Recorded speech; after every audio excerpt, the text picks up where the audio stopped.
My name is Geoffrey Robinson. I'm a professor of history at UCLA. The title of my book is If You Leave Us Here, We Will Die: How Genocide Was Stopped in East Timor. I was caught up in the events that lie at the heart of this book, that is, a referendum or a vote on East Timor's independence that almost degenerated into genocide.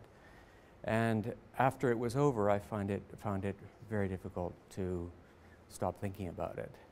I first dealt with that problem by writing, once I got home, writing a personal diary, getting down on paper as much as I could remember.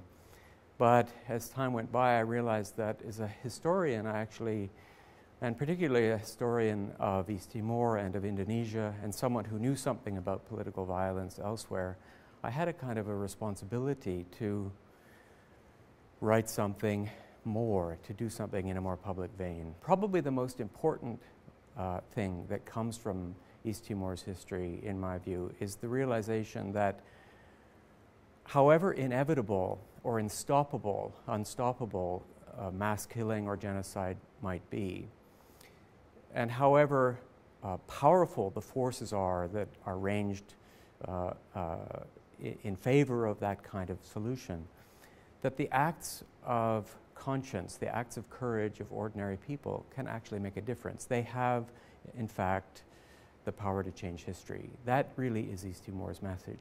I hope, obviously, that scholars and students will read it, but it goes beyond that. I hope that people who are generally interested in the world, who care about the world that we live in, will read this book, and I think that they might actually get something from it. Citizens in the United States, in particular, given the great importance of the U.S.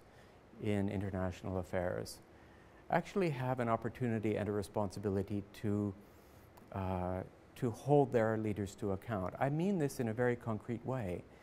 It means that people, students, faculty, people in the media, people in Congress actually can stand up, and through their acts of conscience, their acts of courage, the things they say, the letters they write, the things they do, can actually affect the balance of political thinking, even in a place as big and as complex as Washington. And so the notion somehow that that the world is so large and the powers at stake are so great that we as citizens can't do anything, that these things are inevitable, has a way of reinforcing itself. If we think that things are inevitable, then we become passive. And if we act in a passive way, then of course those terrible things will happen.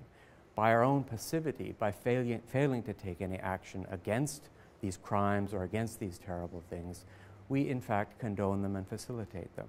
And so I suppose the book is in some sense a call to action for people to take up this responsibility, to recognize that they have not only a responsibility, but a remarkable opportunity to make a difference in the world.